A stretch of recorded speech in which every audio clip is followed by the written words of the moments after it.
Hello everyone, and welcome back to the RimWorld Space Pirate series, my friends, in Save Our Ship 2, as it were. Welcome back, I'm so glad to see you all back again here today. Today, my friends, I'm coming in hot right off the get-go here with plenty of work that we're going to be doing on our Star Reaper station. First and foremost, we're going to be doing plenty of hauling. Items, weapons, resources, you name it, we're going to be hauling it into our storage room. Not only for organizational purposes, but also so I can get a good idea of how many resources we have, as well as how much more storage we're going to need. This would be interrupted, unfortunately, by our Clean Sweeper 1 joining a mech hive. Damn it! Without Adam or any other ship AI, we've completely lost it. It would, however, leave the map, keeping us from having to put it out of its misery. Perhaps we'll meet again someday. Lifter 1 was still aboard the station, though roaming around endlessly. It was possible it could go crazy at any moment and also join the mech hive, and even though it probably wouldn't do any damage to us realistically, we decided not to take any chances. Sorry, little buddy.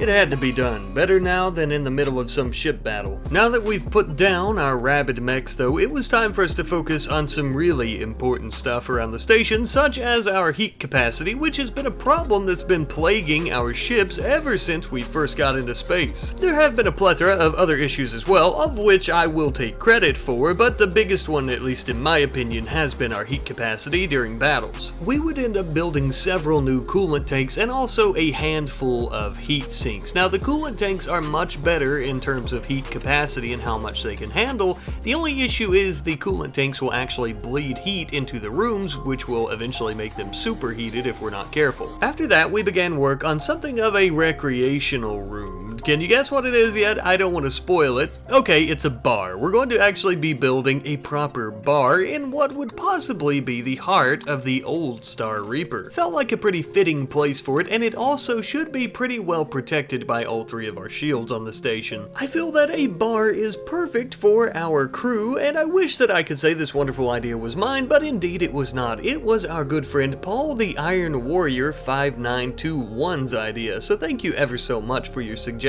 A proper drinking area for the crew has been long overdue. A bit of time later, and the bulk goods trader that we had requested from the Orbital Traders Hub arrived in orbit around the planet, and we would end up purchasing plenty of dyes from them, as well as 6 beers, and we sold them some stuff and made a bunch of silver as well. I'm sure you've probably already guessed, but we're going to be using the dye to paint the station itself in our black and red color scheme. Not to worry, my friends, I have seen your comments. I know many of you have been mentioning the fact that I said I was going to repaint the ship, well, the station now, and I never did, and now that we have sufficient shielding and heat capacity, I do feel that it would once again be worth it to give it a shot. Plus, are we really a clan of pirates if we don't look like a clan of pirates?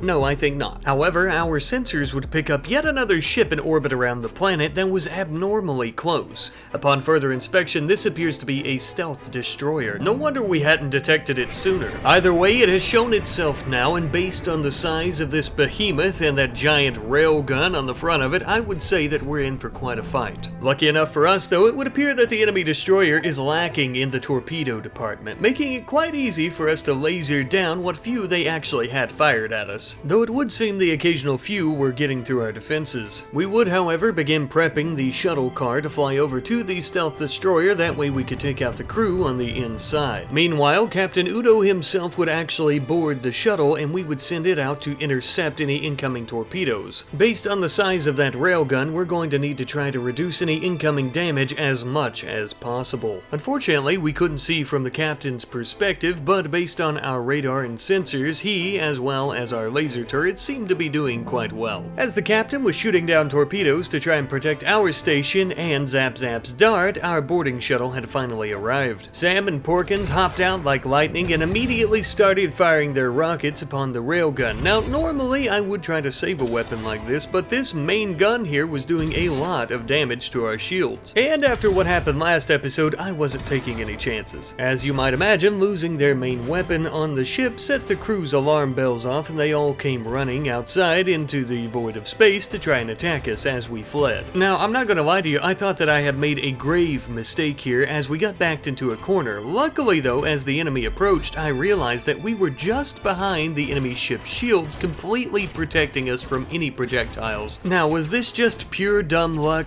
Yes, hell yes it was, and we were going to completely use it to our advantage. We are pirates after all, and this gave us the edge. We were basically indestructible for a very short period of time, until Sam ended up losing her armor mid-combat due to explosive damage. She would strip an enemy corpse of its EVA armor, but unfortunately she wouldn't manage to get it on in time. Now it would be up to Porkins to try to get her inside as fast as possible. Luckily, of course, Porkins does have his jump pack that we gave him. It would make the rescuing effort much faster, giving us quite the advantage in terms of time, getting us closer to the inside of this ship. He would still have to try to breach the airlock and deal with the crew as much as possible, but thanks to our god tier rocket launchers, that wasn't much of an issue. And with that, we had finally gotten Sam into a breathable atmosphere. But Porkins couldn't tend to her, I'm afraid, as he was incapable of medical. Because of this, he would simply try to continue his mission of taking out the remaining crew members aboard the destroyer. By this point, Captain Udo was quite injured, so Boyd, manning the shuttle, would crash land just inside the destroyer's shuttle bay. I'm afraid this did leave him somewhat injured, although it's not as if the destroyer's going anywhere anytime soon, not with Porkins breaking down every single wall and door that he came across, just as well as killing all the remaining crew members as we had mentioned. We were a little bit perplexed at first because without any crew we didn't know who was manning this thing, but then we spotted a drone core. To prevent any more internal damage to the vessel, Boyd would try to hack this drone core instead of destroying it, but that didn't exactly work out, so Porkins would try a different method. Works every time. And with that, we had managed to defeat and also capture the stealth destroyer with minimal to no damage to our own vessels, minus some very slight damage to the hull of Zap Zap's dart. We did come pretty close to losing Sam during the battle, and honestly, if Porkins hadn't had a jump pack on, she probably would have suffocated, let's be honest. Now all that was left was to get this bad boy back home, but unfortunately I couldn't bring it back to the station as the salvage bay wasn't big enough to move a vessel of this size, so we would actually have Boyd use some of the resources aboard the destroyer itself to build a console so that we could pilot it all the way back home. Easy peasy lemon squeezy. Now that I actually have it over here by the station though, I wanted it to be docked properly with the station as well as Zap Zap's dart, but that was easier said than done because these vessels are very large, so it took me a little while to get them sorted out. After a while though, these were the positions that I came up with. I couldn't turn either of them sideways because of their torpedo bays. They can't actually rotate, which is quite unfortunate, but this will do for now and we'll get them both docked up properly, allowing for ease of access between all three of the vessels. I would think it goes without saying, but we will need a name for our new ship if anyone wants to try and come up with one. This vessel did also come equipped with a cloaking device, a device that we've only recently actually completed our research on. I would eventually like to get one of these on Zap Zap's dart as well as Star Reaper Station to try and keep us hidden from any of our enemies, but especially the UNSC. I then noticed that in all the chaos in the aftermath of the ship battle, I have left our Bloody Baron shuttle back at the wreckage, so I would send some of our crew out in the shuttle to retrieve it. Speaking of our crew, by this point we are becoming dangerously low on crewmen, so I'm actually going to request a Kigyar pirate trade ship, who will almost definitely have some enslaved UNSC personnel or someone else who might be some great warriors. While we're waiting on them to arrive though, there is still plenty of work to do on the space station, such as finishing our paint job, or at least as much as we could before we ran out of paint again. Using the advanced sensors aboard the stealth destroyer, we were actually able to detect a Mechanoid sphere. Something like this we couldn't detect previously with our basic sensors aboard the Reaper. We decided that we would investigate and use our salvage bay to bring it near the station. It seemed to be the wreckage of an ancient Mechanoid vessel from many years ago. Oddly enough, there were many Scythers that came out from within whose basic AI hadn't went rampant yet. Even more odd, there appeared to be two humanoids within. No longer actually human themselves, they were shamblers. We quickly put their sorry asses out of their misery. It's quite strange to find two random shamblers who were once human on an ancient mechanoid wreckage. Ah, the stories this mysterious sphere could tell. But we'll never know because we are going to tear it to absolute shreds for all of its plasteel, normal steel, and even its components, except for that big mighty plasma turret there, as we're actually going to attach that to the Reaper station. As we were doing so though, we had a bulk goods trader in orbit around the planet. We actually began gearing up for a battle with them, but after demanding they hand over their cargo, funny enough, to our surprise, they accepted this little offer. It would seem they must have heard tell of the torturous marauders. Best that they lose all their cargo instead of all of their cargo and their ship, and their lives possibly. Well, almost definitely. Well, thanks to our mechanoid sphere, as well as our trader friends there giving us a smorgasbord of resources, we could build a proper hangar bay for our jet shuttles, which includes two automatic garage doors that are made from Forerunner steel, making them incredibly durable, as well as a very safe place for our vehicles. We would also end up building a cloaking device aboard the Reaper station, as well as Zap Zap's dart, making them both completely undetectable. Or so that's the idea, I suppose. Sometime later, our Kigyar comrades had finally arrived in orbit, and we ended up trading them a few drugs for a couple of slaves. Now, I don't intend on keeping the two of them as slaves. Rasher and Tresh here are actually going to be recruited into the crew properly. But first, we'll have to give them both a little pep talk. Tresh didn't really put up much of a fight and went into her prison cell fairly easily without any issue. Rasher, on the other hand, would need a little bit of convincing via a slick beatdown before we tossed her into her bed. Truly, it will be nice to have some more hands on deck around the station, as well as our two brand new very large vessels. As you might imagine though, it will take more than just two new recruits. However, it does make me think. I wanted to ask you guys, who should our new first mate be? With Zap Zap's body being completely disintegrated in a plasma blast, that does open up a power void for the first mate's role. At some point as well, the captain will most likely be the commander of an entire fleet, and we'll need to start choosing captains per vessel. But that part will be in the future. As for right now, we're going to be working on some defenses aboard the station. If for some reason we were to not have any destroyers docked here, which is primarily what we depend upon to take down torpedoes,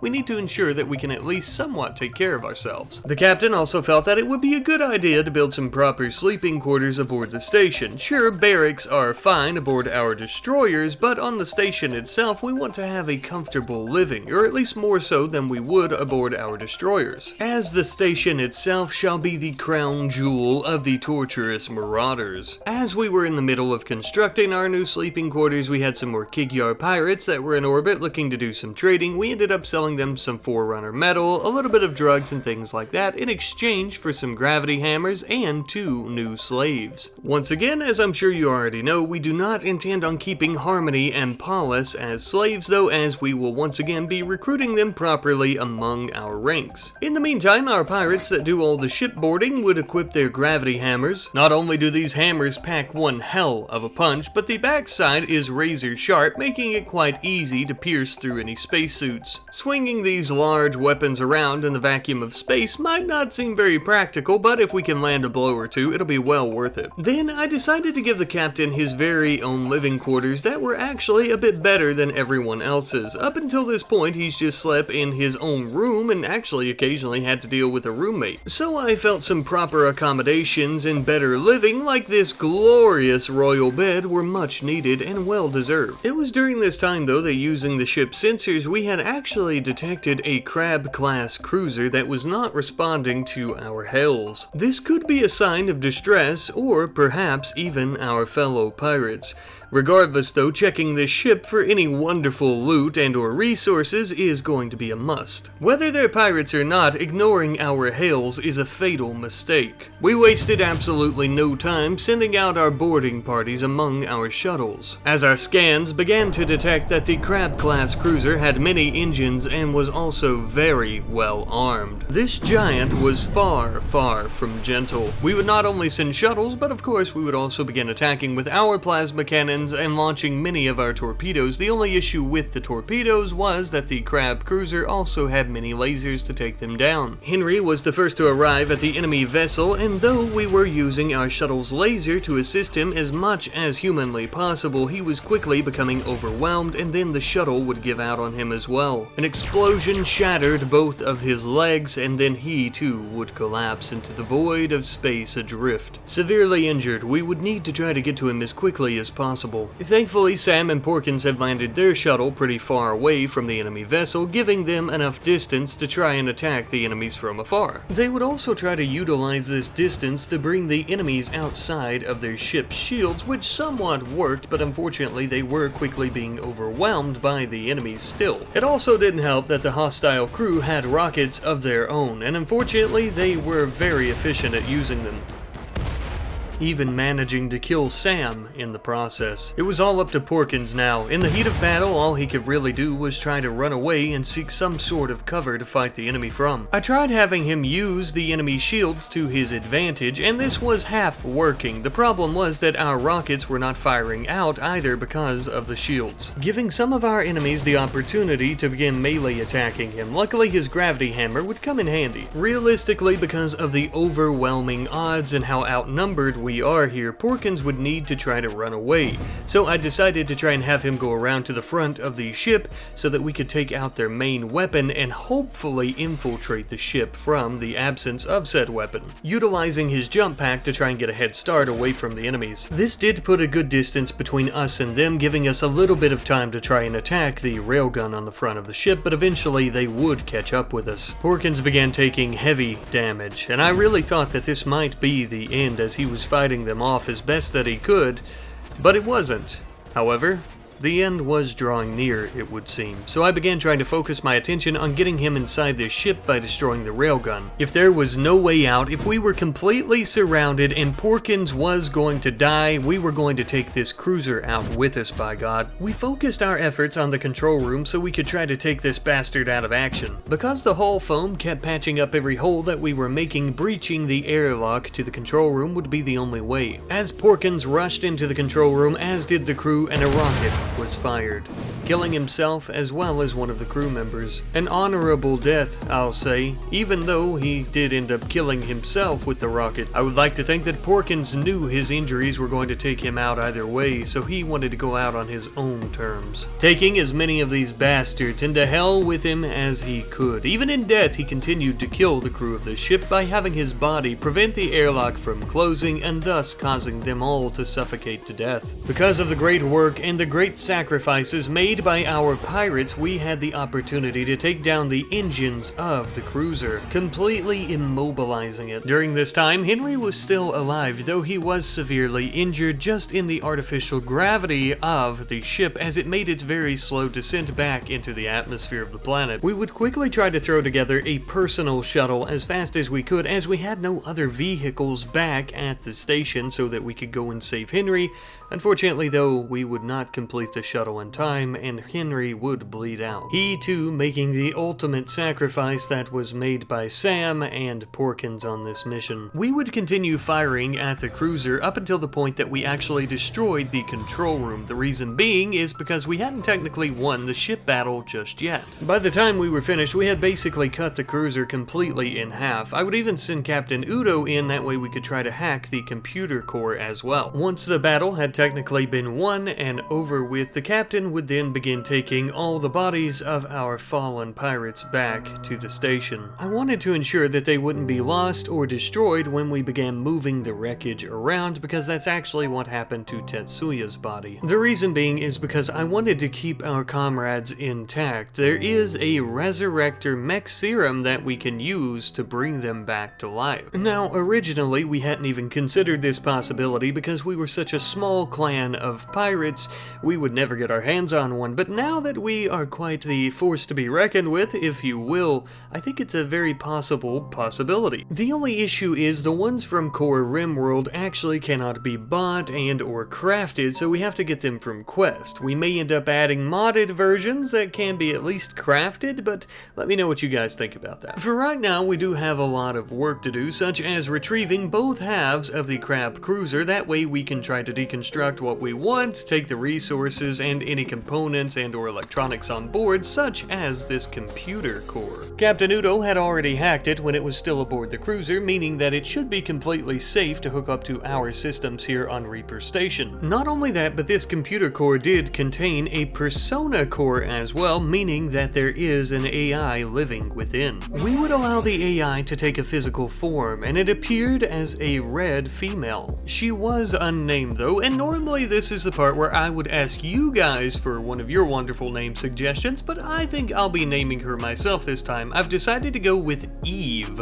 Just as with our previous AI, Eve's name actually stands for something. Eve stands for Expeditious Violent Elimination. Maybe a little bit cheesy, but I like it. We would then end up building some proper sarcophagi in our shield generator room, also doubles as our laboratory, I suppose, for our fallen pirates, just to try to keep them safe. There's no real significance to this room except that it's very well defended and protected by all the shields and hull. That way, we don't lose their bodies like I mentioned earlier. With that finally completed though, we ended up having a combat supplier jump into orbit around the planet, and thus we began to do some trading with them. We could have robbed them technically, but I didn't feel like having to deal with yet another battle, so we actually ended up purchasing some armor, torpedoes, and we sold them a little bit of our weapons. Quite a few of you guys have been bringing it to my attention that the EVA suits aren't exactly rated for combat, and I completely get that, so we're going to try to start focusing more on getting them some proper armors, such as the armor that we gave to our friend Tress here, who we had finally recruited, who was a policewoman that was actually taken and enslaved by the Kigyar.